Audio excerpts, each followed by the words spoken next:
সকালটা ছিল অন্য সব দিনের মতোই শান্ত, কিন্তু শান্ত সেই সকালে বিশাল এক বাংলোতে গর্জে ওঠে পরাপর 3টা গুলি। মুহূর্তের মধ্যেই কেঁপে ওঠে পুরো মুম্বাই শহর। খুনের অভিযোগ আসে একজন নৌবাহিনীর কমান্ডারের বিরুদ্ধে। নাম তার রুস্তম পাভরি, যাকে এতদিন সবাই দেশের গর্ব আর সততার প্রতীক হিসাবে চিনত। সে কি সত্যি এক খুনি? লোকমুখে প্রচলিত নিজের বন্ধুর সাথে স্ত্রীর বিশ্বাসঘাতকতা মানতে না পেরে রুস্তম সেই বন্ধুকে খুন করেছে। আসলে কি এটা সত্যি, নাকি এই খুনের পেছনে লুকিয়ে আছে এমন এক সত্য যা পুরো ব্যবস্থাকে এক ঝটকায় কাঁপাতে পারে? একদিকে ভালোবাসা, অন্যদিকে বিশ্বাসঘাতকতা, একদিকে আইন তো অন্যদিকে ন্যায়। সেদিন রুস্তমের হাতে বন্দুক ছিল ঠিকই, কিন্তু গুলি চালানোর আসল কারণ জানে কেবল সে নিজেই। এটা কি সাধারণ এক খুনের গল্প, নাকি বিশ্বাসঘাতক স্ত্রীর জন্য ন্যায়পরায়ণ স্বামীর ঠান্ডা মাথায় করা প্রতিশোধের গল্প?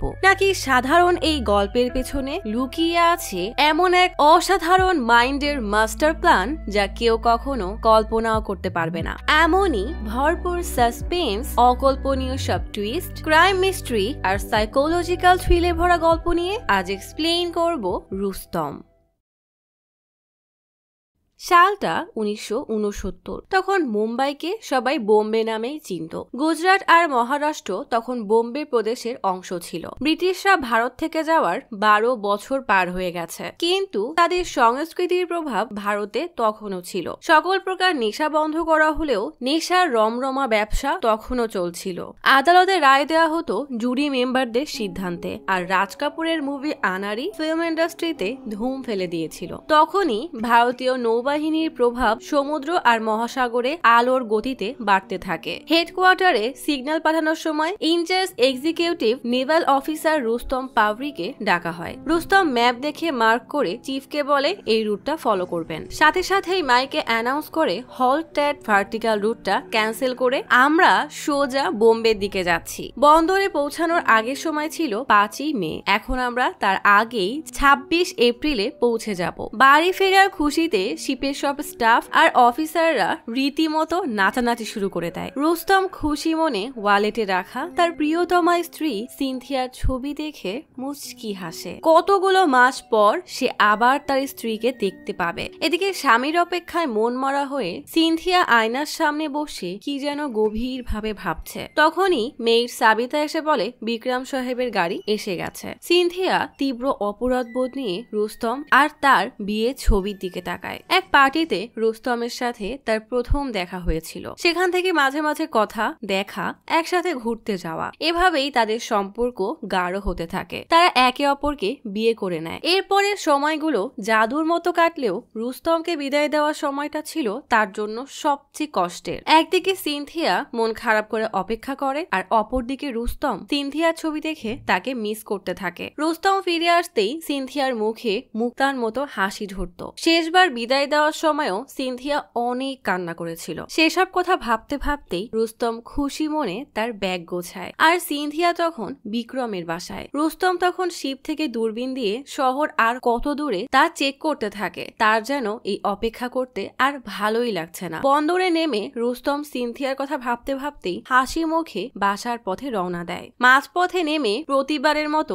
সিনথিয়ার প্রিয় ফুল কেনে। বাসায় ফিরতেই সাবিতা দরজা খুলে রুস্তমকে দেখে বেশ ঘাবড়ে যায়। রুস্তম তাকে চুপ করতে বলে ভেতরে গিয়ে সিনথিয়াকে সারপ্রাইজ দিতে চায়, কিন্তু সারা বাড়ি খুঁজেও সিনথিয়াকে না পেয়ে রুস্তম নিজেই উল্টা সারপ্রাইজ হয়ে যায়। সাবিতা বলে ম্যাডাম তো গতকাল দুপুরে বের হয়েছে। রুস্তম সিনথিয়ার বান্ধবী প্রীতিকে কল দিয়ে বলে সিনথিয়াকে ফোনটা দাও তো। প্রীতি বেশ অবাক হয়ে বলে সে তো এখানে নেই, অনেকদিন ধরেই তার সাথে আমার যোগাযোগ নেই। রুস্তমের এবার কেন যেন সন্দেহ হয়। বেডরুমে ঢুকতেই দেখে বেডের পাশে সিনথিয়ার পছন্দের এক ফুলের তোড়া, তাতে লেখা তোমার অপেক্ষায় ভি। রুস্তম দ্রুত আলমারি খুলতেই দেখে কিছু চিঠি আর গিফট রাখা। চিঠি পড়ে দেখে তাতে লেখা প্রিয় সিনথিয়া, তোমার মতো সুন্দরী আমি দুনিয়াতে খুবই কমই দেখেছি। তোমার রূপের প্রেমে আমি পাগল হয়ে গেছি। তোমার সাথে কাটানো সেই রাতের কথা আমি আজও ভুলতে পারিনি। ইতি তোমার ভি। প্রাণপ্রিয় স্ত্রীর এমন বিশ্বাসঘাতকতার কথা জেনে রুস্তমের পুরো দুনিয়ায় যেন থমকে যায়। তার চোখে পানি চলে আসে।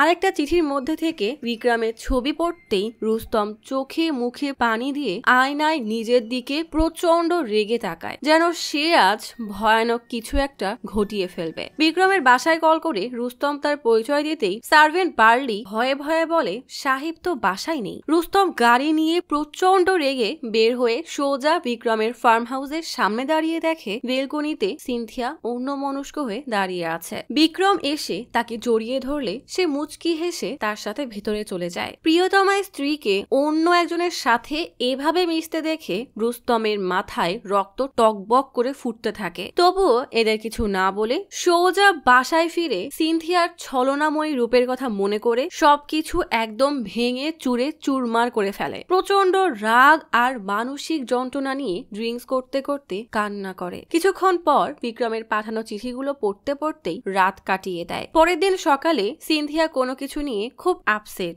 এমন ভাবে বাসায় আসতেই রুস্তম বিক্রমের লেখা চিঠিগুলো জোরে জোরে পড়ে শোনায়। রুস্তমকে এখানে দেখে আর তার কথা শুনে তার আর বুঝতে বাকি থাকে না সে সব বুঝে গেছে। সিনথিয়া স্তব্ধ হয়ে কান্না করতে করতে বলে, আমাকে অন্তত একটা কথা বলা তো সুযোগ দাও। রুস্তম বলে, তুমি কোনো দিনই আমাকে বোঝাতে পারবে না। সিনথিয়া তীব্র অপরাধ বোধে কান্না করতে থাকে। রুস্তম কিছু না বলেই বের হয়ে যায়। আলমারি থেকে পিস্তল নিয়ে শিপে এসে গুলি লোড করে রেজিস্টারে এন্ট্রি করিয়ে ফুল প্রসিডিওর মেনে রুস্তম চলে আসে বিক্রমের ইম্পেরিয়াল কারের অফিসে। রিসিপশনিস্ট রোজি বলে, স্যার তো এখনো আসেনি, আপনি বসেন, চা কফি দিচ্ছি। রুস্তম বলে, তার দরকার নেই, তবে তোমাকে আজ এই সবুজ ড্রেসে অনেক সুন্দর লাগছে বলেই রুস্তম বের হয়ে যায়। বিক্রমের বাসায় আসতেই বার্লি দরজা খুলে রুস্তমকে দেখে ঘাবড়ে গেলেও কিছুই বলে না। রুস্তম জিজ্ঞেস করে, কেমন আছেন কাকা বলেই সোজা উপরে বিক্রমের রুমে যায়। বার্লি তখন কিচেনে তাড়াহুড়ায় নাস্তা রেডি করছে। হঠাৎ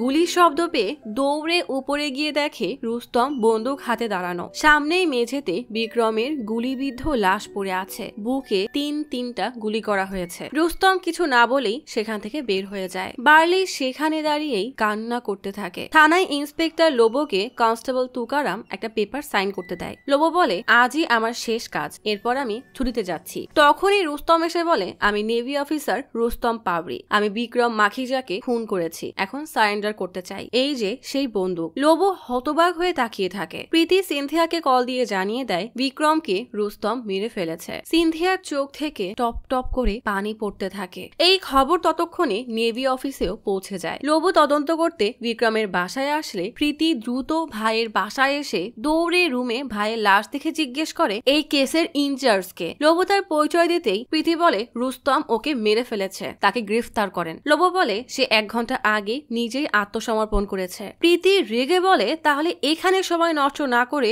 ওই রুস্তমকে গিয়ে জিজ্ঞাসাবাদ করেন। আপনি জানেন না যে আমি কে, আর আমার উপর মহল পর্যন্ত কানেকশন আছে। লোবো পাল্টা জবাব দিয়ে বলে, আমি যেমনটা বলি আপনি তেমনটাই করবেন, খবরদার আমার কাজের মাঝে আসবেন না। তুকারাম এরিক নামের এক সাংবাদিককে কল দিয়ে এই খবর জানাতেই সে মহা খুশি হয়ে যায়, কারণ এমন ধামাকাদার খবরে তার খবরের কাগজের ব্যবসা বেশ ভালোই হবে। দ্রুত সব স্টাফদের অন্য খবরের প্রিন্টিং কাজ বাদ দিতে বলে। লোবো লকআপে এসে রুস্তমকে বলে, আপনার স্ত্রী বাইরে অপেক্ষা করছে। রুস্তম খুব শান্তভাবেই বলে, তাকে যেতে বলেন, আমি কারোর সাথেই দেখা করব না। লোবো কথাটা সিনথিয়াকে জানাতেই সে মন খারাপ করে চলে যায়। তুকারাম সেদিকে তাকিয়ে লোবোকে বলে, বিক্রমের চরিত্র সম্পর্কে তো জানেনি, কিন্তু একজন নেভি কমান্ডারের স্ত্রী তার ফাঁদে কিভাবে ফাঁসলো এটাই ঠিক বুঝতে পারছি না। এদিকে এরিক ইচ্ছা মতো মশলা মাখিয়ে রুস্তমের পক্ষে খবর ছাপায়। একটা ছেলে সেই পেপার হাতে বলে, সৈনিক দেশ রক্ষায় বাইরে যায় আর স্ত্রী তার বয়ফ্রেন্ডের সাথে ঘুরে বেড়ায়, তাড়াতাড়ি বাসায় যান, আপনার স্ত্রীও তো বাসায় একা।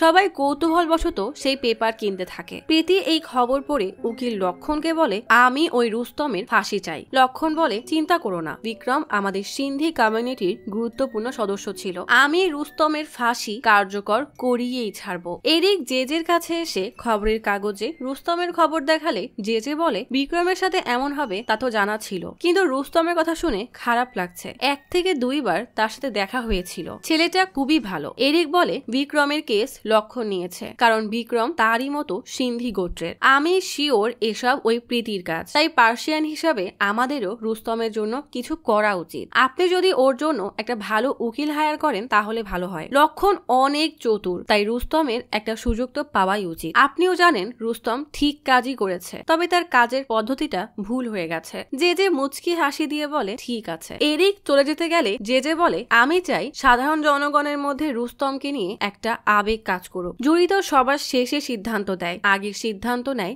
জনগণ। এরিক জেজের কথা মতো আলোর গতিতে প্রিন্টিং করতে থাকে। সাধারণ জনগণের মধ্যে রুস্তমের জন্য একটা ইমোশন ক্রিয়েট করতে সেই ছোট্ট ছেলেকে দিয়ে সব কাগজ জনগণের কাছে পৌঁছে দেয়। আজ রুস্তমের শুনানির প্রথম দিন। সাধারণ মানুষের ভিড়ে আদালত প্রাঙ্গণ গিজগিজ করছে। রুস্তমকে কোর্টরুমে নিয়ে আসা হয়। রুস্তম একটা বারের জন্য বিশ্বাসঘাতক সিনথিয়ার দিকে ফিরেও তাকায় না। বিচারক আসলে নেভি থেকে ওরা দরখাস্তকারীকে পরিচয় দিতে বলে। লেফটেন্যান্ট কমান্ডার পূজারি বলে আমি নেভি ল এর ক্যাডার। নেভি থেকে আমরা দরখাস্ত করেছি যে রুস্তম পাবরিকে যেন পুলিশ কাস্টাডির বদলে নেভির কাস্টাডিতে রাখা হয়, কারণ একজন সম্মানীয় অফিসারকে সাধারণ ক্রিমিনালদের সাথে রাখাটা ঠিক হবে না। প্রীতি রেগে চিৎকার করে বলে রুস্তম একটা খুনি, তাকে পুলিশের কাস্টাডিতেই থাকতে হবে। বিচারক বলে আপনার শোকে আমি শোকাহত, কিন্তু পরবর্তীতে যদি আপনি আদালতের নিয়ম এভাবে ভাঙেন তাহলে আপনাকে শাস্তি পেতে হবে। প্রীতি প্রচুর রেগে বিচারকের দিকে তাকাতেই লক্ষণ প্রীতিকে ইশারা করে বসতে বলে।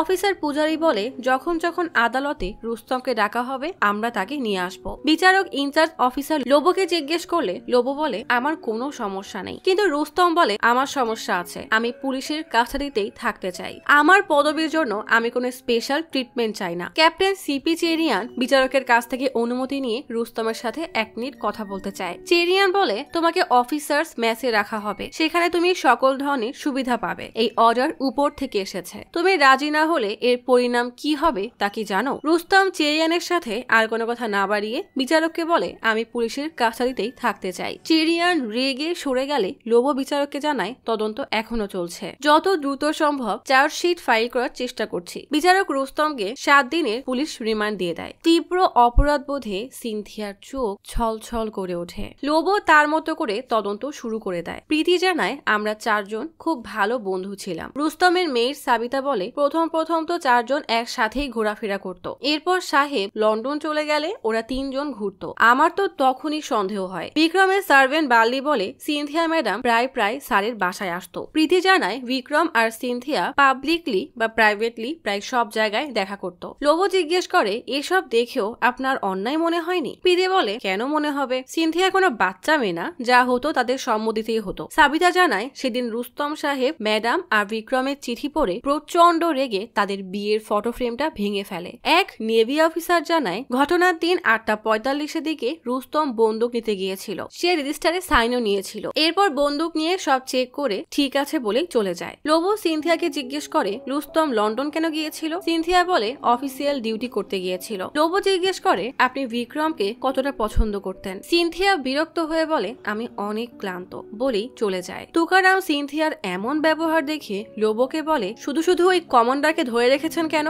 তাকে তো বিক্রমকে মারার জন্য আর একটা মেডেল দেওয়া উচিত। রুস্তম নেভির আইন লেখা বই মনোযোগ দিয়ে পড়ছে। লোবো এসে জিজ্ঞেস করে কিছু ব্যক্তিগত প্রশ্ন করব, বিক্রমের সাথে আপনার পরিচয় হয় কিভাবে? রুস্তম জানায় 1.5 বছর আগে রিয়ার অ্যাডমাইরাল প্রশান্ত কামান্তের জন্মদিনের পার্টিতে। গল্প চলে আসে 1.5 বছর আগে। রুস্তম পার্টিতে সিনথিয়াকেও নিয়ে এসেছে। রুস্তম আর সিনথিয়া লাভি ডুবি কাপলের মতো একে অপরের মধ্যে হারিয়ে নাচতে থাকে। পার্টিতে যে আরো লোক আছে তাদের সেদিকে খেয়ালই নেই। বিক্রম তখন ড্রিঙ্কস নিয়ে এসে রুস্তমের সাথে পরিচিত হয়। বিক্রম কথায় কথায় জিজ্ঞেস করে নেভির এভিয়েশন প্রোগ্রাম মানে নেভি প্রশিক্ষণের কাজ কেমন চলছে? রুস্তম অবাক হয়ে জিজ্ঞেস করে এর মানে কি? বিক্রম বলে আরে নেভিরা তো নতুন জাহাজ কিনছে, এই খবর তো আর লুকিয়ে থাকবে না তাই না? আমাদের কাছে যদি 6 কিলো ক্লাস সাবমেরিন, 14 পেট্রে ক্লাস মিসাইল বোর্স এবং 5টা আর ক্লাস ডেস্ট্রয়ার থাকে তাহলে কেউ আমাদেরকে হারাতেই পারবে না। রুস্তম কিছু বলার আগেই প্রশান্ত বলে পরিচয় তো মনে হয় হয়েই গেছে,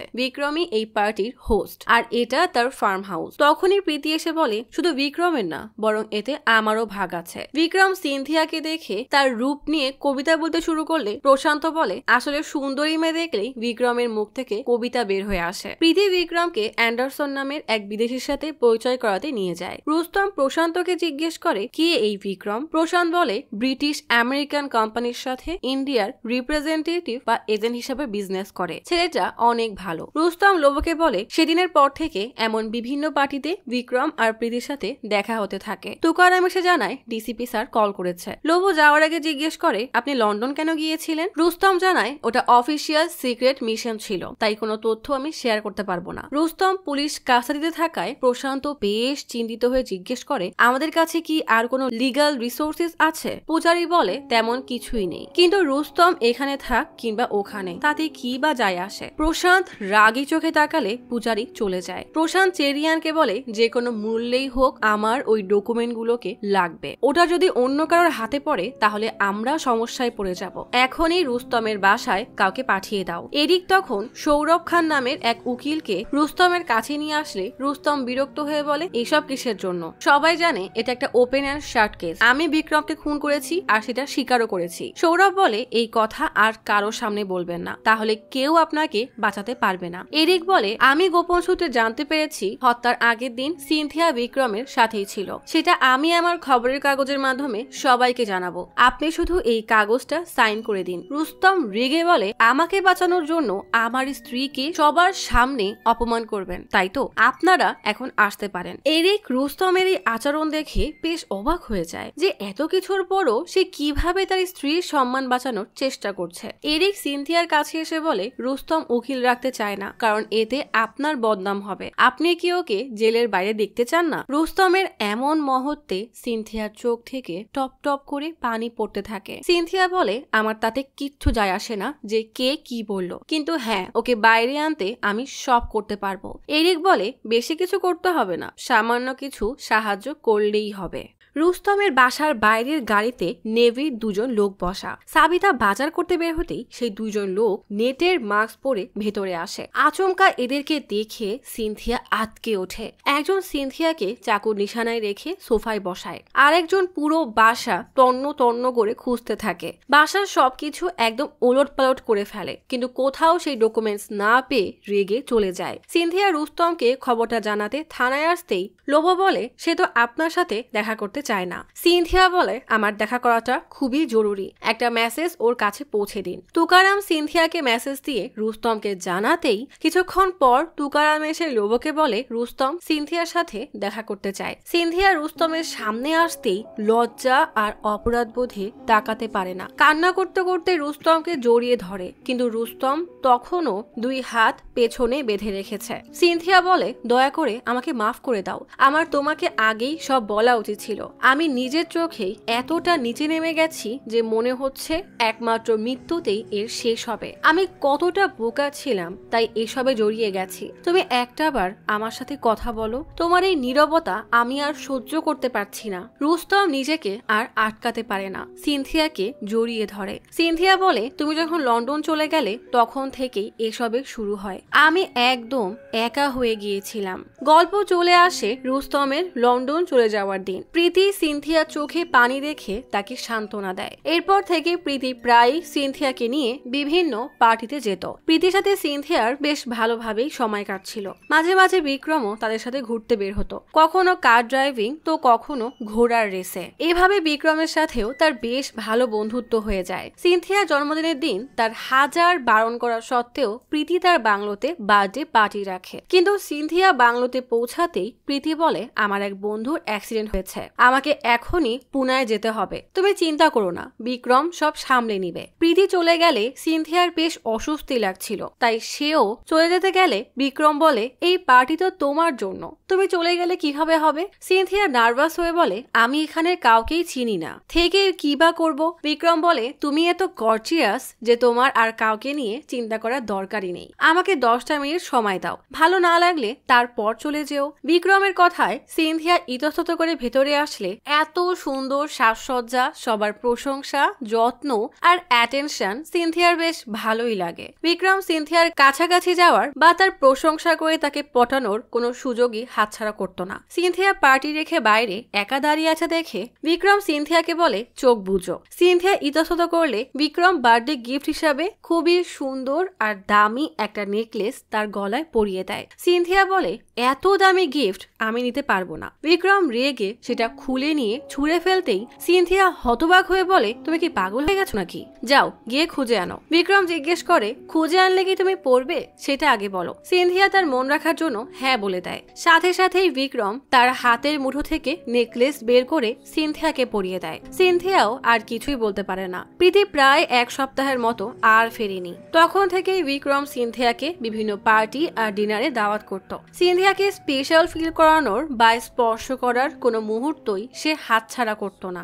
একদিন বিক্রমের বাংলোতে তারা দুজন যখন লনে বসে গল্প করছিল, হঠাৎ ঝুম বৃষ্টি শুরু হয়ে গেলে সিনথিয়া হাই হিল পরে দৌড়ে ভেতরে যেতে গেলে তার পায়ে মোচড় লাগে। ব্যথায় সিনথিয়া হাঁটতে পারছে না দেখে বিক্রম কিছু না বলেই সিনথিয়াকে কোলে তুলে ভেতরে নিতে গেলে সিনথিয়া তাকে নামাতে বলে। বিক্রম বলে, আমাকে বিশ্বাস করতে পারো। বিক্রম সিনথিয়াকে বেডে এনে বসিয়ে দিয়ে ডক্টরকে কল দিয়ে ডেকে আনে। পায়ে ব্যান্ডেজ করার পর বিক্রম সিনথিয়াকে তার বাসায় ড্রপ করে দেওয়ার সময় সিনথিয়া অবাক দৃষ্টিতে বিক্রমকেই দেখতে থাকে। বিক্রম বিষয়টা বুঝতে পেরে রাস্তার মাঝে হঠাৎ গাড়ি থামিয়ে সিনথিয়ার কাছে যায়। সকালে সিনথিয়া গত রাতের জঘন্য পাপের কথা মনে করে কান্না করতে থাকে। বিক্রম এসে বলে, আমরা ভুল কিছুই করিনি। সিনথিয়া তার হাত থেকে ছাড়িয়ে চলে আসে। সিনথিয়া কান্না করতে করতে রুস্তমকে বলে, তুমি যখন আমার হাজার বারণ করা সত্ত্বেও আমাকে রেখে লন্ডন চলে গিয়েছিলে, তখন আমি অনেক কষ্ট পেয়েছিলাম। হয়তো আমিও তোমাকে তেমনই কষ্ট দিতে চেয়েছিলাম,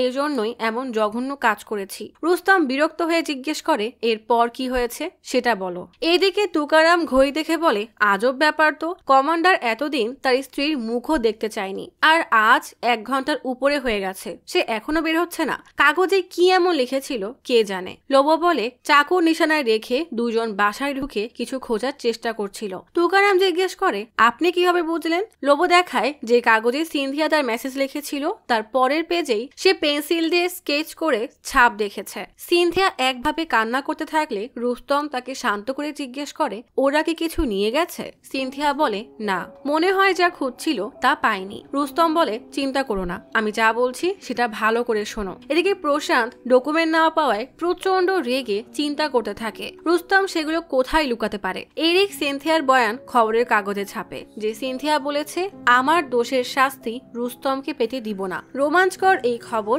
সাধারণ পাবলিকও হুড়মুড় করে কিনতে থাকে। প্রীতি এই খবর পেয়ে রেগে লক্ষণের কাছে এসে বলে, তুমি না বলেছিলে ওই খবরের কাগজ বন্ধ হয়ে যাবে? উল্টা এরাই তো ওকে আরো জনপ্রিয় করে দিচ্ছে। সিনথিয়ার বয়ানের কারণে জনগণের ফোকাস বিক্রমের খুন থেকে সরে রুস্তমের সততার দিকে যাচ্ছে। লক্ষণ বলে, রুস্তমের এই সততাই আমাদের কাজে আসবে। যে নিজে কাঠগড়ায় দাঁড়িয়ে বলবে খুন সে করেছে, আর কেস সলভ হয়ে যাবে। 7 দিন পর আজ কেসের দ্বিতীয় শুনানি। বিচারক দেখে রুস্তম আবেদন করেছে সে কোনো উকিল রাখতে চায় না। বিচারক রুস্তমকে বলে, 302 ধারায় বিক্রম মাখিজার হত্যার আরোপ আপনার উপরে, আপনি কি সেটা স্বীকার করছেন? রুস্তম সবার দিকে এক নজরে তাকিয়ে বলে, আমি আত্মসমর্পণ করেছি, কিন্তু আমি অপরাধী না। লক্ষণ আর প্রীতি হতবাক হয়ে যায়। বিচারক বলে, কেসের ট্রায়াল 25 মে থেকে শুরু হবে। বিচারক রুস্তমকে জিজ্ঞেস করে, আপনি কি আপনার কেস নিজেই লড়তে চাচ্ছেন? রুস্তম বলে, হ্যাঁ। বিচারক বলে, আপনাকে যদি এই আদালত অপরাধী হিসাবে গণ্য করে তাহলে উকিল না থাকায় আপনি আর হাইকোর্টে আপিল করতে পারবেন না। রুস্তম বলে, আমি লিখিত দিতে পারি, যদি আমাকে এই আদালত অপরাধী হিসাবে পায় তাহলে আমি আর আপিল করব না। লোবো থানায় এসে রুস্তমের গাড়ি দেখে কি যেন একটা চিন্তা করতে থাকে। রুস্তমের লকআপে গিয়ে দেখে রুস্তম একা একাই দাবা খেলছে। লোবো বলে, একা একা খেললে তো জিতবেন আপনি নিজেই। রুস্তম কোর্ট ঘুরিয়ে দিয়ে বলে, প্রথম চালটা না হয় আপনিই চালেন। লোবো জিজ্ঞেস করে, বিক্রম আর আপনার মধ্যে কি ব্যবসায়িক সম্পর্ক ছিল? রুস্তম বলে, আমি একজন সিপাহী, কোনো ব্যবসায়ী না। লোবো জিজ্ঞেস করে, তাহলে বিক্রম আপনার স্ত্রীকে এত দামি গাড়ি গিফট করলো আর আপনি সেটা মেনে নিলেন কেন? রুস্তম বলে, প্রথমে মানা করতে চেয়েছিলাম, কিন্তু পরে ভাবলাম বন্ধুত্বের সম্পর্ক নষ্ট হতে পারে, তাই আর কিছুই বলিনি। বন্ধুত্বে বিশ্বাস থাকাটা অনেক জরুরি, তাই না? লোবো বলে, হয়তো আপনার মানা না করার জন্যই বিক্রম বেশি সাহস পেয়ে গিয়েছিল। তা বিয়ের পর আপনার কি অন্য কোনো মহিলার সাথে সম্পর্ক ছিল? রুস্তম বলে, না। লোবো রুস্তমের মন্ত্রী আর রানীকে কেটে দিয়ে চেক দেয়। লোবো রাজাকে সেভ করলে পরের চালে রুস্তম চেক পেট দিয়ে দেয়। লোবো বলে, বাহ, আপনার তো ভালোই বুদ্ধি। যখন রানীকে যেতে দিয়েছিলেন ভেবেছিলাম আপনি হেরে গেছেন, কিন্তু সেটা তো আসলে আপনার প্ল্যান ছিল। রুস্তম বলে, তার মানে বলতে চাচ্ছেন আসল ব্যাপার হলো জিততে হবে, তার জন্য পেয়াদা কিংবা রানী যাকেই কুরবানি করা হোক না কেন সেটা কোনো ব্যাপার না। সিনথিয়া সেজেগুজে কোথায় যেন বেরিয়ে যায়। মেয়ের সাবিতা তার উপর নজর রাখে। তুকারাম এভিডেন্স রুম থেকে ক্রাইম স্পট থেকে কালেক্ট করা এভিডেন্স রুস্তমকে এনে দেয়, কারণ সে নিজেই এখন তার কেসের উকিল। এদিকে লক্ষণ আর প্রীতিও তাদের কেস সাজাতে থাকে। সাবিতা রুস্তমকে বিক্রমের দেওয়া চিঠিগুলো এনে দেয়। সিনথিয়া তখন প্রশান্তের সাথে দেখা করতে এসেছে। প্রশান্ত সিনথিয়াকে বলে, আমি তোমার ভবিষ্যৎ নিয়ে অনেক চিন্তায় আছি, কারণ নেভি থেকে রুস্তমকে রাস্টিকেট করে দিবে। রুস্তম হয়তো তোমাকে ডিভোর্স দিয়ে দিবে, আর বেচারা বিক্রমও এখন বেঁচে নেই।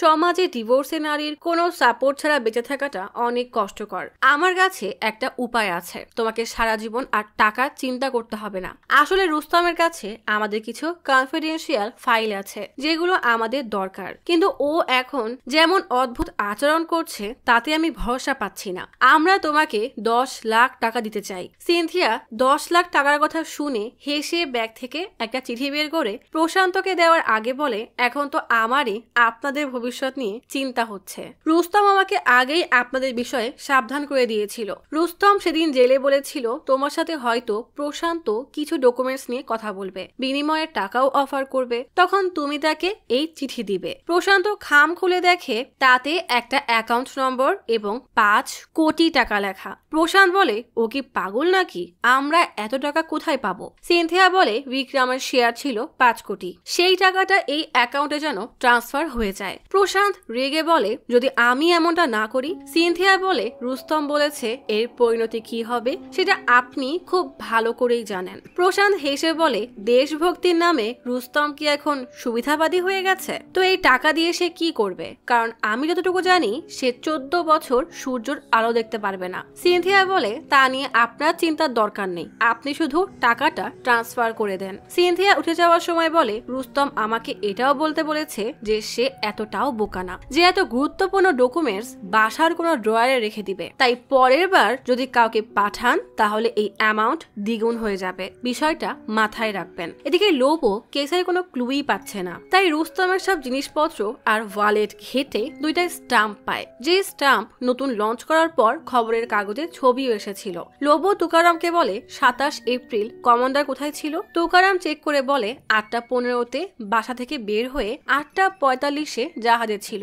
10টার সময় ইম্পেরিয়াল মোটরে, আর 10:20-এ বিক্রমের বাসায়। লোবো বলে, ইম্পেরিয়াল মোটর থেকে জাহাজ পর্যন্ত গাড়িতে গেলে হয়তো 10 মিনিট সময় লাগবে, তাহলে এই 1 ঘন্টা 15 মিনিট রুস্তম কোথায় ছিল? লোবো জেনারেল P&T কোম্পানিতে গিয়ে জিজ্ঞাসাবাদ করে। এক স্টাফ বলে, খবরের কাগজে ছবি দেখে বুঝে গিয়েছিলাম রুস্তম সেদিন দিল্লিতে ট্রাঙ্ক কল করতে এসেছিল। আমাদের এখানে খুচরা টাকা না থাকায় অনেক সময় স্টাম্প দিই, আর যেহেতু ওই স্টাম্প আগের সপ্তাহেই লঞ্চ হয়েছিল তাই ভালো করেই মনে আছে। লোবো দিল্লির সেই ফোন নম্বর নিয়ে যায়। প্রশান্ত একজনকে কল দিয়ে বলে, সমস্যা হয়ে গেছে, রুস্তম 5 কোটি চাচ্ছে।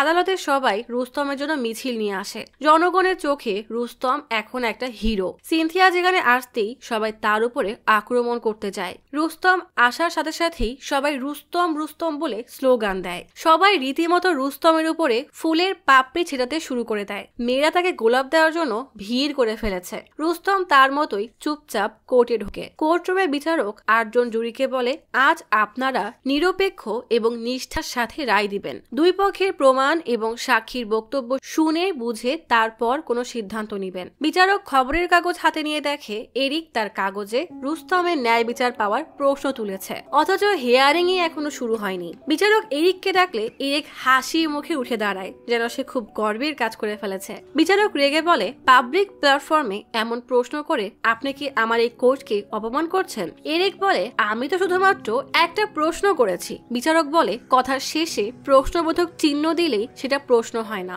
সেই কথা দিয়ে দোষারোপও করা হয়। এই জন্য আদালতের কাজ শেষ না হওয়া পর্যন্ত আপনি জেলে থাকবেন। এরিক বোকার মতো জেলে চলে যায়। বিচারক লক্ষণকে ওপেনিং স্টেটমেন্ট দিতে বলে। লক্ষণ বলে, আমাদের সংবিধান অনুযায়ী আইন সবার জন্যই সমান। রুস্তম পাপড়ি আমাদের সামনে তার ইউনিফর্মেই আছে। খুন করে যখন সে আত্মসমর্পণ করেছিল তখনও সে এই ইউনিফর্মেই ছিল। সে তার ইউনিফর্মের পরিপূর্ণ সুযোগ নিচ্ছে। কিন্তু জুরি মেম্বাররা আপনাদেরকে বলতে চাই, ইউনিফর্মের পেছনে যেই মানুষটা আছে তার উপর বিচার বিশ্লেষণ করে তারপর সিদ্ধান্ত নেবেন। রুস্তম 27 এপ্রিল সকালে বিক্রমকে 3টা গুলি করেছিল, আমি সেটা কোনো সন্দেহ ছাড়াই প্রমাণ করব বলেই লক্ষণ তার স্টেটমেন্ট শেষ করে। রুস্তম এবার জুরির সামনে গিয়ে বলে, এই ইউনিফর্ম আমার একটা অভ্যাস, আমার অন্যান্য ভালো খারাপ অভ্যাসের মধ্যে এটাও একটা। যেমন আমি নিঃস্বার্থভাবে নির্দ্বিধায় দেশের জন্য কাজ করি। কোর্টের সবাই কানাঘুষা করে বলে, সে তো ঠিকই বলেছে। রুস্তম বলে, আমি কোনো খুন করিনি, আর এটা আমি নয় বরং আমার বিপক্ষের উকিলই সেটা প্রমাণ করে দিবে। লক্ষণ সরকারি হাসপাতালের পোস্টমর্টম ডক্টর আসমানকে প্রথম সাক্ষী হিসাবে ডাকে। আসমান বলে, বিক্রমের বুকে 3টা গুলি করে মারা হয়েছে। লক্ষণ জুরিকে বলে, ভালো করে শোনেন, 3টা গুলি লাগার জন্যই বিক্রম মারা গিয়েছে। ডিফেন্স হিসাবে রুস্তমকে ডাকলে রুস্তম জানায় সে কোনো ক্রস এক্সামিন করতে চায় না। পরবর্তী সাক্ষী রোজি মানে ইম্পেরিয়াল কারের রিসিপশনিস্টকে কাঠগড়ায় ডাকা হলে রোজি বলে, রুস্তম স্যার আমাদের বস বিক্রমের বন্ধু, প্রায় কোম্পানিতে তার যাওয়া আসা ছিল। সেদিনও 9:45 দিকে সে এসেছিল। লক্ষণ জিজ্ঞেস করে, তাকে দেখে কি মনে হচ্ছিল? রোজি বলে, সে অনেক রেগেছিল, যেন কাউকে মেরে ফেলবে। আমাকে জিজ্ঞেস করেছিল যে স্যার অফিসে আছে কিনা। আমি বলেছি নেই, যদি কোনো আর্জেন্ট দরকার থাকে আমাকে বলতে পারেন। তখন সে বলেছিল, না, আমি তাকে শুধু জানে মারতে চাই। মিথ্যা এই বয়ান শুনে রুস্তম মুচকি হাসে। রোজি বলে, এরপর সে চলে যায়। রুস্তম রোজিকে বলে, আপনি প্লিজ নিজের মুখেই বলে দেন যে আপনি এতক্ষণ যা বলেছেন সব মিথ্যা। লক্ষণ রেগে বলে, এটা কি আদেও কোনো আদালত নাকি অন্য কিছু? রুস্তম বলে, আমি এত লোকের মধ্যে একজন নারীকে মিথ্যাবাদী প্রমাণ করতে পারবো না। বিচারক বলে, কিছুক্ষণের জন্য নেভির আদব কায়দা আর প্রোটোকল ভুলে যান। বলেই লক্ষণের দিকে তাকিয়ে বলে, নিজেকে একজন নির্লজ্জ উকিল মনে করেন। রুস্তম রোজিকে জিজ্ঞেস করে, আপনি কি সেদিন আমাকে চা বা কফি অফার করেছিলেন? রোজি হ্যাঁ বলতেই রুস্তম জিজ্ঞেস করে, তাহলে কি আপনি এমন সবাইকে অফার করেন যারা রেগে আপনার অফিসে যায়? রোজি ঘাবড়ে লক্ষণের দিকে তাকালে লক্ষণ ইশারা করে তাকে শান্ত হতে বলে। রোজি বলে, আপনি যখন বিক্রম স্যারকে মারার কথা বললেন আমি ভেবেছিলাম যদি চা কফি খেয়ে আপনার মাথা ঠান্ডা হয়, এই জন্যই বলেছি। রুস্তম বলে, সেদিন আপনি সবুজ রঙের একটা জামা পরেছিলেন আর আপনাকে অনেক বাজে লাগছিল। রোজি বলে, না না, আপনি তো বলেছিলেন আমাকে খুবই সুন্দর লাগছে। রুস্তম জিজ্ঞেস করে, আমি রাগের মাথায় ছিলাম আবার আপনার প্রশংসাও করছিলাম, এটা একটু কেমন হয়ে গেল না? রোজি এবার চুপ হয়ে গেলে রুস্তম জিজ্ঞেস করে, আমি যাওয়ার পর আপনি কি করেছিলেন? রোজি বলে, আমি আমার কাজে ব্যস্ত হয়ে গিয়েছিলাম। রুস্তম জিজ্ঞেস করে, যখন আপনি জানতেন যে আমি বিক্রমকে খুন করতে যাচ্ছি তাহলে আপনার কি তখন পুলিশে খবর দেওয়া উচিত ছিল না? ঠিক আছে, পুলিশের কথা না হয় বাদ দিলাম, আপনি কি আপনার বস বিক্রমকে কল করে জানিয়েছিলেন যে আমি রাগের মাথায় অফিস থেকে বের হয়েছি? রোজি আমতা আমতা করে বলে, আমি ভয় পেয়ে গিয়েছিলাম। রুস্তম বলে, আপনি তো একটু আগেই বললেন কাজে ব্যস্ত হয়ে গিয়েছিলেন। রোজি কোনো উত্তর দিতে না পেরে লক্ষণের দিকে তাকায়। লক্ষণ বলে, এসব করে রুস্তম জুরির মন অন্যদিকে নিচ্ছে। রুস্তম বলে, এটাই সত্যি কথা। মিস রোজির কথায় সবে স্পষ্ট বোঝাই যাচ্ছে। বিচারক রুস্তমকে বলে, আপনি কোনো প্রফেশনাল উকিল না, এই জন্য আমি আপনার কিছু ভুল মাফ করে দিচ্ছি, কিন্তু পরবর্তীতে এরকম ধরনের কিছু আর করবেন না। লক্ষণ পরবর্তী সাক্ষী ইন্সপেক্টর ভিনসেন্টকে কাঠগড়ায় ডাকে। বিচারক ফাইল দেখে বলে, এখানে তো সিনিয়র ইন্সপেক্টর লোবোর কথা বলা। ভিনসেন্ট বলে, সে জরুরি কাজে দিল্লি গেছে। লোবো আসলে দিল্লি গেছে রুস্তম সেদিন যাকে কল করেছিল তার সাথে কথা বলতে। লক্ষণ এই কেসের একমাত্র প্রত্যক্ষ সাক্ষী বিক্রমের বাসার মেইড বার্লিকে কাঠগড়ায় ডাকে। লক্ষণ জিজ্ঞেস করে, 27 এপ্রিল সকালে কি হয়েছিল? বার্লি বলে, 10টার দিকে কলিং বেল বাজতেই দরজা খুলতেই রুস্তম স্যার বিক্রম স্যারের খোঁজ করছিল। কিছুক্ষণ পর বিক্রম স্যারের রুমে গিয়ে দেখি রুস্তম স্যার বিক্রম স্যারের দিকে বন্দুক তাক করে আছে। আমার সামনেই সে বিক্রম স্যারকে পর পর 3টা গুলি করে। লক্ষণ জিজ্ঞেস করে, আপনি তখন কি করেছিলেন? বার্লি বলে, আমি রুস্তম স্যারকে জিজ্ঞেস করেছিলাম আপনি এটা কি করলেন। রুস্তম স্যার বলেছিল আমার স্ত্রীর সাথে ওর অবৈধ সম্পর্ক ছিল। এই কথা আবারও শোনার জন্য লক্ষণ বলে, আমি শুনতে পাইনি, আরেকবার বলেন তো। বার্লি আবারও বললে লক্ষণ চলে যায়। রুস্তম এসে জিজ্ঞেস করে, আপনি কি আমাকেই গুলি করতে দেখেছিলেন? বার্লি বলে, জি। রুস্তম বলে, আবারও জিজ্ঞেস করছি, আপনি কি আমাকে ঠিক এইভাবে বন্দুক তাক করে গুলি করতে দেখেছিলেন? লক্ষণ বলে, রুস্তম এভাবে কিন্তু সাক্ষীকে ভয় দেখাচ্ছে। বিচারক রুস্তমকে বলে, আমার মনে হয় সাক্ষীরা খুব ভালো করেই জানে যে আদালতে মিথ্যা কথা বললে কি হতে পারে। রুস্তম বার্লিকে জিজ্ঞেস করে, তখন রুমের অবস্থা কেমন ছিল সেটা বলেন। বার্লি বলে, সবকিছু উলটপালট ছিল। রুস্তম জিজ্ঞেস করে, আপনি কি নাস্তা করেছেন? লক্ষণ রেগে বলে, এই কেসের সাথে এসব কিভাবে জড়িত? রুস্তম বলে, অবশ্যই জড়িত, আমাকে একটু সময় দেন, আমি প্রমাণ করে দিচ্ছি। রুস্তম জিজ্ঞেস করে, আপনি নাস্তায় কি খান? বার্লি বলে, আমি তো নিরামিষ ভোজি। রুস্তম জিজ্ঞেস করে, তাহলে সেদিন আপনি সকালে কি খেয়েছিলেন? বার্লি বলে, মনে পড়ছে না। রুস্তম জিজ্ঞেস করে, সেদিন আপনি রুমে কেন গিয়েছিলেন? বার্লি বলে, শুনতে গিয়েছিলাম বলছিলাম যে স্যার নাস্তায় কি খাবে। রুস্তম ক্রাইম সিনের ছবি দেখিয়ে বলে এখানে দেখা যাচ্ছে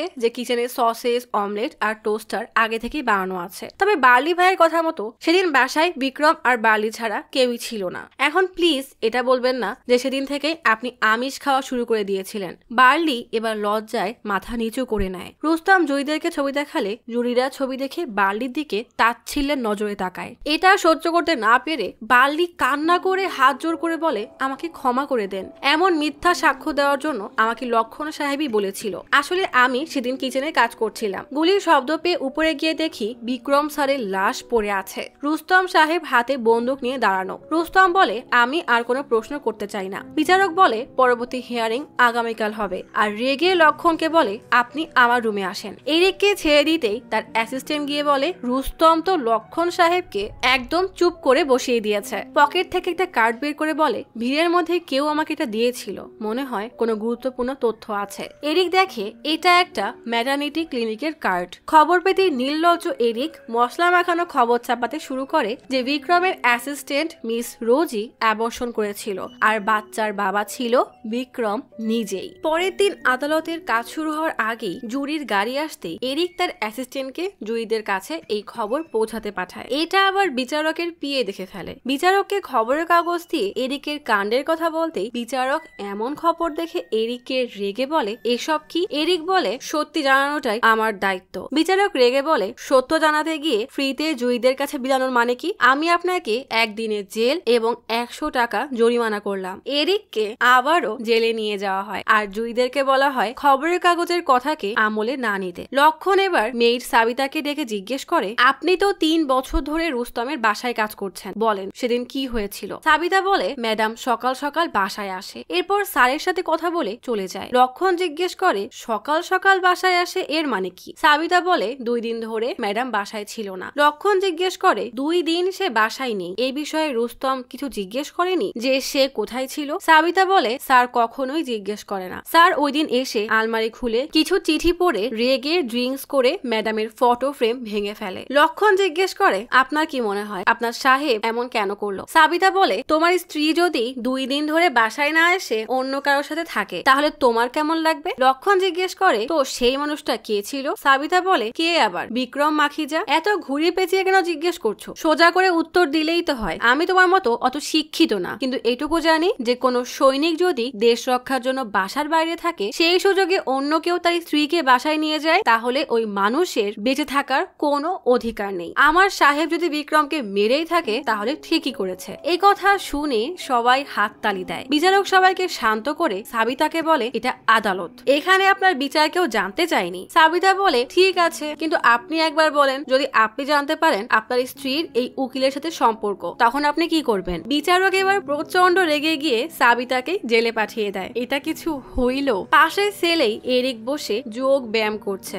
লক্ষণ প্রীতিকে জিজ্ঞেস করে আপনি কি বিক্রম আর সিনথিয়ার সম্পর্কের কথা জানতেন? প্রীতি বলে হ্যাঁ জানতাম। সিনথিয়া বিক্রমের লাইফস্টাইল দেখে খুবই ইমপ্রেসড হয়ে গিয়েছিল, আর কোনো মহিলা যদি বারবার ইশারা করে তাহলে পুরুষ মানুষ তো সুযোগ নিবেই। লক্ষণ বলে তার মানে সিনথিয়াই এই সম্পর্কে শুরু করেছিল। রুস্তম বলে আমি প্রীতিকে পরে ক্রস এক্সামিন করাবো। লক্ষণ এবার সিনথিয়াকে দেখে জিজ্ঞেস করে বিক্রমের সাথে আপনার কি সম্পর্ক ছিল? সিনথিয়া কিছুক্ষণ চুপ থেকে বলে হ্যাঁ। লক্ষণ মুচকি হেসে দিয়ে আর কোনো প্রশ্ন না করেই চলে যায়। রুস্তম জিজ্ঞেস করে প্রীতি বলল সম্পর্কের শুরু নাকি আপনি করেছিলেন, এটা কি সত্য? সিনথিয়া বলে না, শুরুটা বিক্রম করেছিল। পরিস্থিতি এমন ছিল যে আমিও ফেসে গেছি। সিনথিয়া শুরু থেকে সব জানিয়ে বলে আমি সম্পর্ক শেষ করতে চেয়েছিলাম। রুস্তম জিজ্ঞেস করে সেটা কি আমি ফেরার সময় হয়েছিল এই জন্য? সিনথিয়া কান্না করে বলে না, আমি এমনিতেও তোমাকে সব বলে দিতাম। রুস্তম জিজ্ঞেস করে সেদিন সকালে আপনি যখন বাসায় এসেছিলেন আপনার কপালে আঘাতের দাগ ছিল, সেটা কিসের জন্য হয়েছিল? সিনথিয়া বলে আগের দিন রাতে বিক্রমকে বলেছিলাম আমি তার সাথে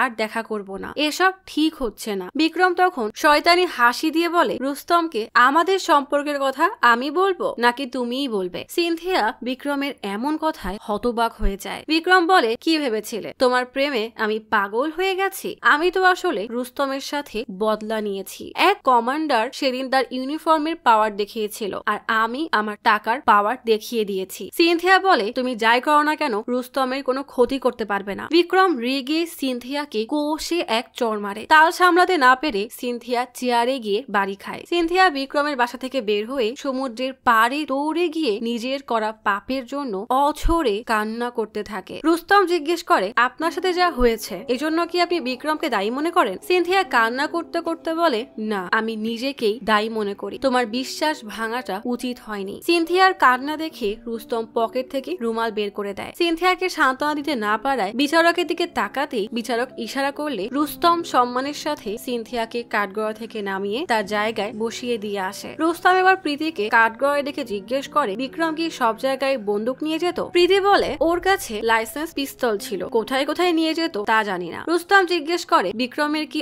অল্পতে রেগে যাওয়ার স্বভাব ছিল? প্রীতি বলে, না। রুস্তম বলে, ঠিক আছে, তার তো কবিতা লেখার শখ ছিল, এই ডায়েরিটা তার বেডরুমে পাওয়া গেছে, দেখেন তো এসব তার হাতের লেখা কিনা? প্রীতি বলে, হ্যাঁ, এগুলো বিক্রমই লিখেছে। রুস্তম একটা চিঠি দিয়ে বলে, এটা পড়ে শোনার। প্রীতি পড়ে, ডিয়ার সিনথিয়া, তোমাকে লন্ডনে বড় হওয়া মজার মেয়ে ভাবতাম, তুমি এখানে একা, রুস্তম তো ওখানে আনন্দেই আছে। রুস্তম সেই চিঠিটা কেড়ে আরেকটা পড়তে দেয়, সেখানে লেখা, তুমি শুধু শুধুই ভয় পাচ্ছ, এসব তো কোনো ব্যাপারই না। রুস্তম চিঠিগুলো কেড়ে নিয়ে জুইদের কাছে দেয়। এদিকে লোবো জেনারেল বক্সির সাথে দেখা করতে আসে। বক্সি লোবোকে একটা রেকর্ডিং শোনায়। লোবো রেকর্ডিং এ কপিটা এবার চেয়ে নেয়। বক্সি বলে, যেদিন বিক্রমের হত্যা হয় সেদিন রুস্তম কল করে আমাকে এসব বলে, আমি তো বেশ চিন্তায় পড়ে গিয়েছিলাম। লোবো জিজ্ঞেস করে, আপনি নিজে কেন এই রেকর্ডটা আমাদেরকে দেননি? বক্সি বলে, রুস্তম একজন ডেকোরেটিভ অফিসার, আমরা নিজেরা এটা দিলে নেভির সম্মান নষ্ট হতো। এদিকে পূজারি সিনথিয়ার কাছে ব্যাংক রিসিট দিয়ে বলে টাকা ট্রান্সফার হয়ে গেছে। লোবো রেকর্ডিং নিয়ে সকাল 10টার ফ্লাইটের টিকিট কাটতে আসলে কাউন্টার থেকে জানায় ফ্লাইট বুকড হয়ে গেছে, দুপুর 2টার টিকিট পাওয়া যাবে। কোর্টে শুনানি শুরু হয়ে যায়। এরিক আবারও রুস্তমের জয় নিশ্চিত বলে একটা প্রতিবেদন বের করেছে দেখে বিচারক এরিককে আবারও জেলে পাঠায়। লক্ষণ রুস্তমকে জিজ্ঞেস করে, যখন আপনি আপনার স্ত্রী আর বিক্রমের বিষয়ে জানতে পারেন তখন আপনার মাথায় কি আসে? রুস্তম বলে, বিক্রমকে খুন করতে ইচ্ছা হচ্ছিল, আমি একজন নেভি সৈনিক, যেখানে 1 মিনিট দেরি হলেও সেটা দোষ হিসাবে দেখা হয়, এমন মানসিকতায় আমার বন্ধু আমার স্ত্রীর সাথে সম্পর্ক তৈরি করায় সেটা তো মহা অপরাধ। তার থেকেও বড় কথা, বিক্রম একজন মহিলার উপরে হাত তুলেছিল, আর সেই জন্যই বিক্রমের মতো মানুষের বেঁচে থাকার কোনো অধিকার নেই। সাথে সাথেই সবাই হাত তালি দেয়। লক্ষণ বলে, তাই বলে কি আপনি বিক্রমকে মেরে ফেলবেন? রুস্তম বলে, আমি শুধু আপনার প্রশ্নের উত্তর দিয়েছি, তার বাঁচার অধিকার নেই, কিন্তু তাকে মারার কোনো উদ্দেশ্য আমার ছিল না। লক্ষণ জিজ্ঞেস, তা সেদিন কোন উদ্দেশ্যে আপনি ওখানে গিয়েছিলেন? রুস্তম স্বাভাবিকভাবেই বলে, আমি জানতে গিয়েছিলাম যে সে কেন এইসব করেছে। লক্ষণ রেগে জিজ্ঞেস করে, তাহলে আপনি শিপের আলমারি থেকে বন্দুক কেন উইথড্র করলেন? রুস্তম বলে, এর উত্তর দিতে আমি লেফটেন্যান্ট শিপকে ডাকতে চাই। শিব আসতেই রুস্তম জিজ্ঞেস করে, 27 এপ্রিল বেনি মাইসুরের ইনচার্জ অফিসার আপনিই ছিলেন, আপনার উপস্থিতিতেই আমি পিস্তল উইথড্র করি, তাই তো? তো সেদিন কি আপনি আমাকে রেজিস্টার করতে বলেছিলেন? শিব বলে, না, আপনি নিজেই চেয়েছিলেন। রুস্তম জিজ্ঞেস করে, আমি যদি চাইতাম আপনার কিংবা অন্য কারো নজর থেকে লুকিয়ে পিস্তলটা নিতে পারতাম, তাই না? শিব বলে, অবশ্যই পারতেন, আপনার রুমে চাবির একটা গুচ্ছ আছে, যেটা দিয়ে আপনি সবার অজান্তেই পিস্তল নিয়ে কাজ শেষ করে আবারও রেখে দিতে পারতেন। রুস্তম বলে, আমি ওই বন্দুক শুধুমাত্র আত্মরক্ষার জন্য নিয়েছিলাম, কারণ বিক্রম অল্পতেই রেগে তার বন্দুক বের করত, আর এটা প্রমাণ করার জন্য আমি রঞ্জিত দাসকে ডাকতে চাই। লক্ষণ ফাইল ঘেটে প্রীতিকে ইশারায় জিজ্ঞেস করে, এ আবার কে? প্রীতি নিজেও অবাক হয়ে বলে, জানি না। রঞ্জিত বলে, আমি এখন হোটেল উইলিয়াংটনের ওয়েটার, আগে সিসিটেরিয়ানে কাজ করতাম, বিক্রম আমার আগের হোটেলের রেগুলার কাস্টমার ছিল। রুস্তম বলে, গত বছর জানুয়ারিতে আপনার সাথে একটা ঘটনা ঘটেছিল, সেটা সবাইকে বলবেন, সেটা সবাইকে বলেন। রঞ্জিত বলে, সেদিন আপনি, আপনার স্ত্রী প্রীতি ম্যাডাম এবং বিক্রম স্যার এসেছিলেন, আমার হাত থেকে ভুল করে তার জুতায় জুস পড়ে গেলে সে রেগে আমাকে মারার জন্য বন্দুক বের করে, আপনি তখন তাকে আটকেছিলেন। লক্ষণ জিজ্ঞেস করে, এসব যা বললেন আপনারা এই 4 জন বাদে আর কোনো সাক্ষী কি আছে? রঞ্জিত না বললে লক্ষণ চলে যায়। রুস্তম বলে, এ ধরনের ঘটনা ঘটলে ক্লাব কি করে? রঞ্জিত বলে, তদন্ত কমিটি বসে। রুস্তম বলে, এই ক্লাব 50 বছরের পুরনো, তাই তারা তাদের ইমেজ ক্লিয়ার রাখতে এই ঘটনার পরে বিক্রমের মেম্বারশিপ ক্যান্সেল করে দেয়। বিক্রম সরি বলার পরেই সেই ক্যান্সেলেশন তুলে নেওয়া হয়। এই যে বিক্রমের অ্যাপোলজি লেটার, যেখানে বিক্রম বলেছে সে রাগের মাথায় বন্দুক বের করেছে, দ্বিতীয়বার সে আর এমন করবে না। রুস্তম বলে, এটা থেকেই প্রমাণ হয় যে বিক্রম অল্পতেই রেগে যেত, আমি যেহেতু তার এই স্বভাব সম্পর্কে জানতাম তাই নিজের সেফটির জন্য বন্দুক নিয়ে গিয়েছিলাম। সেদিন আমি যখন কথা বলতে যাই বিক্রম তখন ওয়াশরুমে ছিল, বের হয়ে বিক্রম জিজ্ঞেস করে, কি ব্যাপার, তুমি এখানে কেন? রুস্তম জিজ্ঞেস করে, তুমি কি সিনথিয়াকে বিয়ে করবে? বিক্রম বলে, আমি কি সবাইকে এখন বিয়ে করে বেড়াবো নাকি? রুস্তম রেগে বলে, ভদ্রভাবে কথা বলো। বিক্রম বলে, তুমি ভুলে যেও না যে তুমি তুমি আমার বাসায় দাঁড়িয়ে আছো।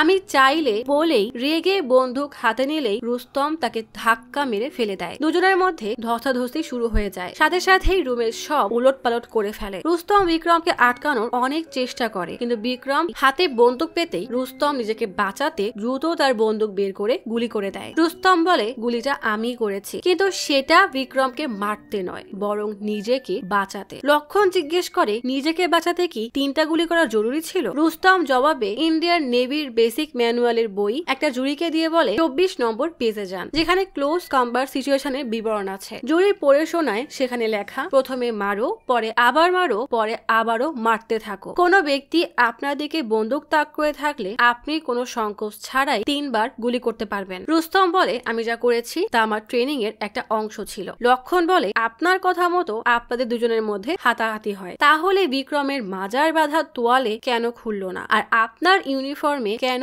কোনো ময়লার দাগ নেই? রুস্তম বলে আপনি কি বলতে চান আমি বিক্রমের রুমে গিয়ে সব তছনছ করে বিক্রমকে গুলি করে তার বন্দুক হাতে ধরিয়ে দিয়েছি, আর আমরা কি মাটির মধ্যে কুস্তি করছিলাম যে পুরো গা ময়লা হয়ে যাবে? এটা তো কমন সেন্সের ব্যাপার। রুস্তম বিচারককে বলে আমার আর কিছুই বলার নেই। লক্ষণ আর কিছু বলার না পেলে রেগে বসে যায়। বিচারক জুরি মেম্বারদের কিছু বলতে গেলেই লোবো এসে বলে আমি কিছু তথ্য প্রসিকিউটরকে দেখাতে চাই। লোবো লক্ষণকে একটা রেকর্ডিং দেয়। লক্ষণ বিচারককে বলে লোবো একটা প্রমাণ নিয়ে এসেছে যেটা আমি আদালতে উপস্থিত করতে চাই। বিক্রমকে হত্যার দিন রুস্তম দিল্লিতে একটা ট্রাঙ্ক কল করেছিল। যেহেতু কলটা ডিফেন্স সেক্রেটারিকে করা হয়েছিল তাই কলের রেকর্ড আছে, কিন্তু রুস্তম একবারও সেটা উল্লেখ করেনি। বিচারক রুস্তমকে জিজ্ঞেস করে এতে আপনার কোনো অবজেকশন আছে? রুস্তম বলে না। রেকর্ডিং অন করা হলে শোনা যায় রুস্তম বক্সিকে বলছে আমি বিক্রমের সাথে দেখা করতে যাচ্ছি, কিন্তু ওকে আমি ছাড়বো না। রেকর্ডিং এখানেই শেষ। রুস্তমের কেমন যেন খটকা লাগে। লক্ষণ জিজ্ঞেস করে এটা কি আপনার কণ্ঠ?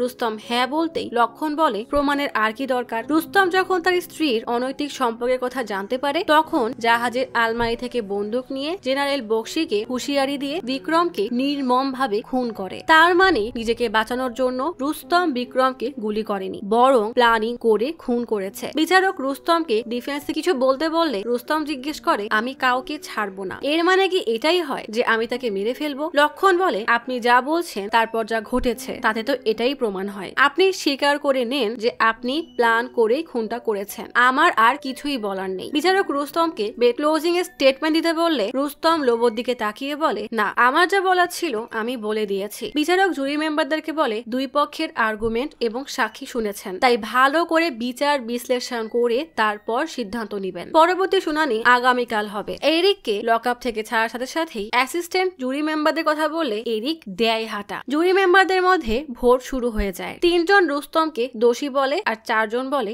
নির্দোষ, আর 2 জন নিরপেক্ষ জানালে এবার সবার মধ্যে আলোচনা শুরু হয়ে যায়। রক্ষণ প্রীতিকে বলে ওই রুস্তমের তো এবার ফাঁসি হবে। সবাই বেশ উৎসুক হয়ে অপেক্ষা করছে যে জুরি মেম্বাররা কি সিদ্ধান্ত নিবে। জুরিরা তর্ক বিতর্ক করতেই থাকে। কেউ বলে রুস্তম নিজেকে বাঁচাতে খুন করেছে, তো কেউ বলে এটা পরিকল্পিত খুন। একজন বলে খুন করার হলে তো যে কোনো জায়গায় গিয়েও করতে পারত। জুরিদের মধ্যে এবার ঝগড়া শুরু হয়ে যায়। একজন নিরপেক্ষ থেকে ভোট সরিয়ে রুস্তমকে দোষী হিসাবে মতামত দেয়। সিনথিয়া আর সাবিতা রুস্তমের জন্য প্রার্থনা করছে। লোবো এখনো কিছু প্রশ্নের উত্তর পায়নি, তাই সে রুস্তমের সাথে কথা বলতে আসে। রুস্তম দাবায় গিয়ে বলে খেলবেন নাকি? লোবো বলে আপনি হয়তো বুঝে গেছেন আমি হারতে রাজি না। সেদিন জিতে গিয়েছিলেন, কিন্তু আজকে বাজি আমি নিয়ে গেছি। আপনি হেরে গেছেন, শুধু আফসোস আসল সত্যিটা আপনার মুখ থেকে শুনতে পারলাম না। রুস্তম বলে আমার জন্য আপনার আফসোস থাকবে এটা মানতে পারছি না। আপনাকে দেখে মনে হচ্ছে আপনি নিজেও জিতে খুশি না। আপনার সব দ্বিধা আমি দূর করে দিচ্ছি।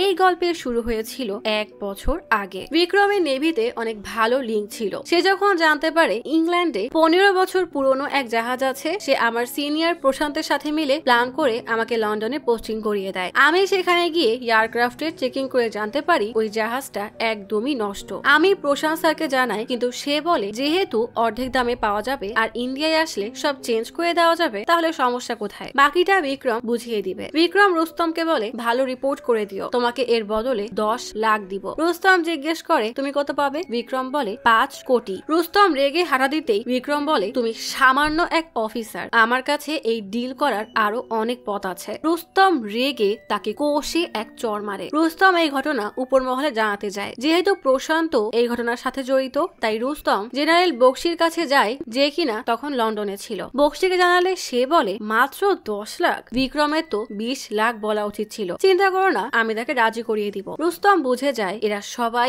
একে অপরের সাথে জড়িত। রুস্তম রাজি না হলে তাকে IONS এ পোস্টিং করিয়ে দেওয়া হয়। বিক্রম সেই চরের বদলা নেওয়ার জন্য সিনথিয়ার ব্যবহার করেছে। রুস্তম বলে, এটাই আমার সবচেয়ে বড় পরাজয়। যে দেশের রক্ষার কথা ভাবছিল সে নিজের সংসারের সম্মানকে বাঁচাতে পারেনি। সিনথিয়ার কোনো দোষই নেই। একদিকে আমার ব্যক্তিগত জীবন, তো অন্যদিকে ছিল এয়ারক্রাফটের এত বড় ষড়যন্ত্র। এই জন্যই আমি সবকিছু প্ল্যান করি। বক্সিকে কল দিয়ে বলেছিলাম বিক্রমকে আমি ছাড়বো না, আর আমার কাছে রিপোর্ট আছে যেটা দিয়ে তাদেরকে এক্সপোজ করব। কিন্তু এটা জানতাম না আমার কল রেকর্ড হবে, আর বক্সি সেটা আপনাদেরকে অর্ধেক শোনাবে। আমি বিক্রমের বাসায় গিয়ে সবকিছু ওলটপালট করে দেই। বিক্রম ওয়াশরুম থেকে বের হলে আমাকে সিনথিয়ার বিষয়ে বাজে কথা বলতে গেলেই এক নিঃশ্বাসে 3টা গুলি করে তার বন্দুক লোড করে নিচে ফেলে দেই। লোবো জিজ্ঞেস করে, তাহলে আপনি আদালতে বক্সি আর প্রশান্তের কথা কেন বলেননি? রুস্তম বলে, আমি চাই না সাধারণ মানুষ নেভির উপর থেকে বিশ্বাস হারিয়ে ফেলুক। কয়েকজন নেভি অফিসারের জন্য আমাদের নেভির বদনাম হোক, আর দেশের সুরক্ষায় কোনো সন্দেহ জাগুক। লোবো জিজ্ঞেস করে, আপনার কাছে যে রিপোর্ট আছে তার কি হবে? রুস্তম বলে, আমার কাছে কোনো রিপোর্টই নাই। আমি শুধু চেয়েছিলাম ওই নষ্ট জাহাজ যেন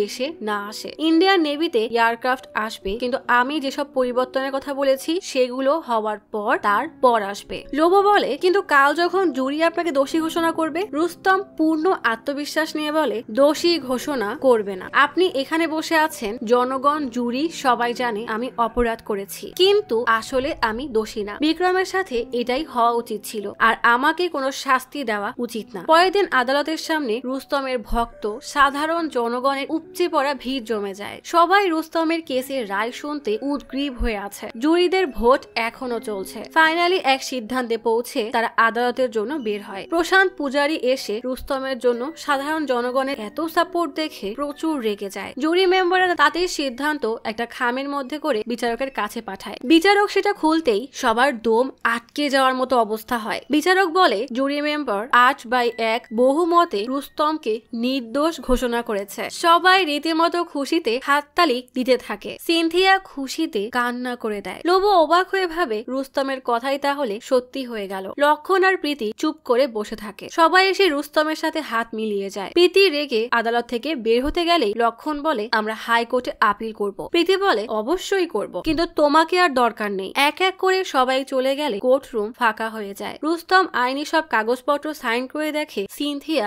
একা বসে কান্না করছে। রুস্তম সিনথিয়ার পাশে বসতেই সিনথিয়া জিজ্ঞেস করে, তুমি কি কখনো আমাকে মাফ করতে পারবে? রুস্তম শান্তভাবে হাত বাড়িয়ে দেয়, কারণ সে তো বহু আগেই তাকে মাফ করে দিয়েছে। আসলে সিনথিয়া হয়েছিল শয়তান বিক্রম আর প্রীতির ষড়যন্ত্রের শিকার। সিনথিয়া তীব্র অপরাধ বোধে অঝরে কান্না করে দেয়। রুস্তম সিনথিয়ার হাত ধরে সম্মানের সাথে বেরিয়ে আসলে সবাই তাদেরকে স্যালুট করে। গাড়িতে উঠে সিনথিয়া নির্ভয়ে রুস্তমের কাঁধে মাথা রাখে। কিছুদিন পর রুস্তম সিনথিয়ার সাথে কানাডায় শিফট হয়ে যায়। খবরের কাগজে ইন্ডিয়াকে এয়ারক্রাফট অর্জনের চতুর্থ দেশ হিসাবে পরিচিতি পেতে দেখে রুস্তম অনেক খুশি হয়ে যায়। সিনথিয়া ঠান্ডায় বসে আছে দেখে রুস্তম তাকে একটা চাদর পরিয়ে বুকে টেনে নেয়। এভাবেই তারা অতীতের ভুলগুলোকে পেছনে ফেলে বাকি জীবন পরম ভালোবাসায় একসাথে পার করে দেয়।